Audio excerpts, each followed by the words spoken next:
There was a time when driving through the wide American avenues felt more like a parade than a simple commute. The 1950s brought cars so large that, viewed today, they almost looked like ships lost on the asphalt.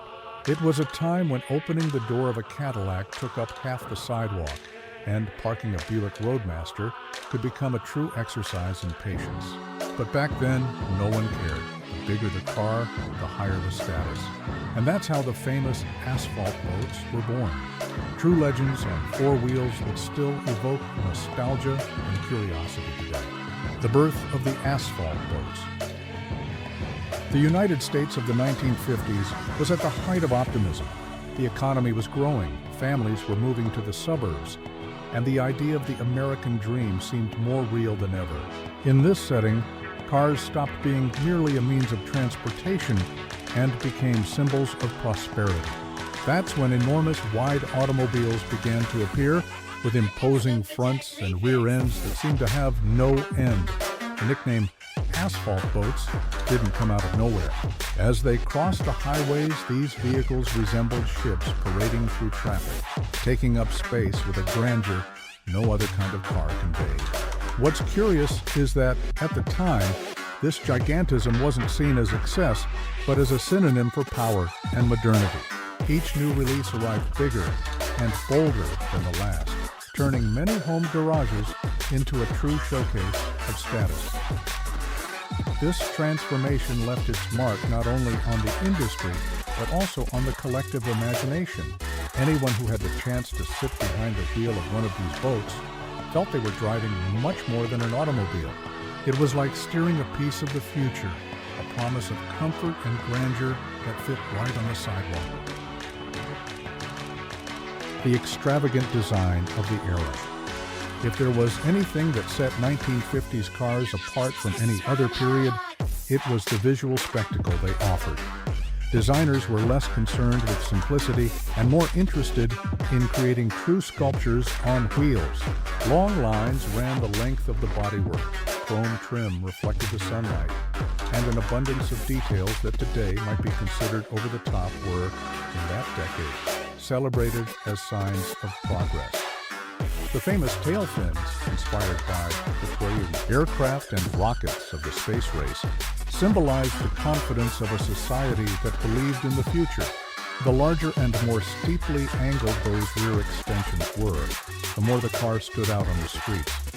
It was impossible to go unnoticed in a Chevrolet Impala or a Cadillac Eldorado, whose curves and gleam competed directly with the shop windows of the time. This extravagant design wasn't limited to the exterior. The interior followed the same logic. Wide seats that felt like sofas, illuminated dashboards that evoked futuristic cockpits, and steering wheels that nearly rivaled a bicycle wheel in size. Everything was designed to impress, and even the simplest trip to the grocery store became a small display of style. Powerful engines and forgotten fuel consumption. While the visual design grabbed attention, another revolution was happening under the hood. The 1950s were the stage for the definitive rise of V8 engines, which transformed the Asphalt boats into true power monsters. The Cadillac Series 62 Chevrolet Bel Air and Ford Fairlane competed to see who could deliver more horsepower in a race that thrilled both manufacturers and drivers, proud to accelerate machines capable of roaring like lions. The issue of fuel consumption, however, seemed non-existent. In a period when gasoline cost mere cents, no one worried about how many liters the car drank per kilometer.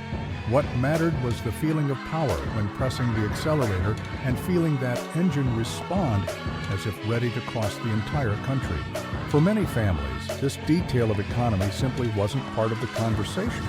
Fuel was abundant and cheap, and the priority was enjoying the pleasure of driving. This disregard for energy efficiency helps explain why these cars became legendary. They weren't designed to be practical or economical, but to deliver presence and excitement. Every acceleration was a declaration of strength, and every trip was a reminder that you were living in an era where extravagance and power went hand in hand. Status symbol and the American dream. In the 1950s, owning a car was not just about mobility, it was about identity. The automobile parked in your driveway said a lot about who you were and where you wanted to go.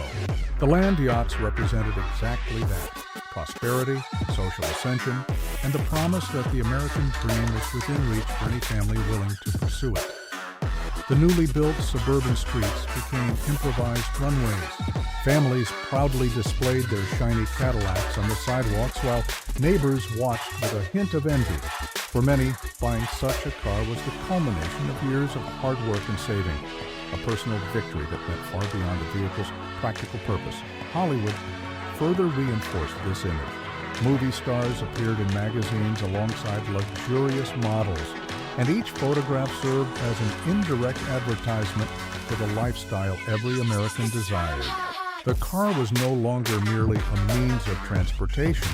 It had become an object of desire, a trophy that embodied the feeling of having made it in life.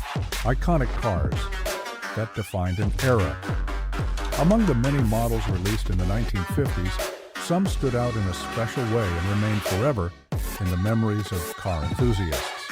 The Chrysler Imperial, for example, was practically a palace on wheels, with luxurious finishes and an imposing presence that drew attention on any avenue. The Lincoln Capri, on the other hand, became a symbol of elegance and innovation, featuring more modern lines that placed it ahead of its time. The Buick Roadmaster earned a reputation as one of the most robust and comfortable cars of the decade. It was a vehicle that combined power with refinement, becoming a favorite among families seeking both prestige and space. And one cannot forget the Chevrolet Bel Air, perhaps the most iconic of them, all whose blend of striking design and affordability made it one of the most beloved models in automotive history. On each of these cars had something special: a chrome detail, a distinctive front grille, or a luxurious interior that made the driver feel part of an elite. Today, looking at these models is like opening a photo album that preserves the essence of an era when automobiles were not just utilitarian machines, but works of art reflecting lifestyle and ambition. The legacy that spanned generations. Despite being heavy and difficult to maneuver, the land yachts became cultural icons. To this day, they appear at classic car gatherings, lovingly restored by passionate collectors. More than just cars, they represent an era when driving was synonymous with style and prosperity. That's why they remain alive in the popular imagination, sailing through time as legends that have never lost their shine. The land yachts may have disappeared from the busy streets, but they remain alive in the memories of those who once saw them parade with grandeur.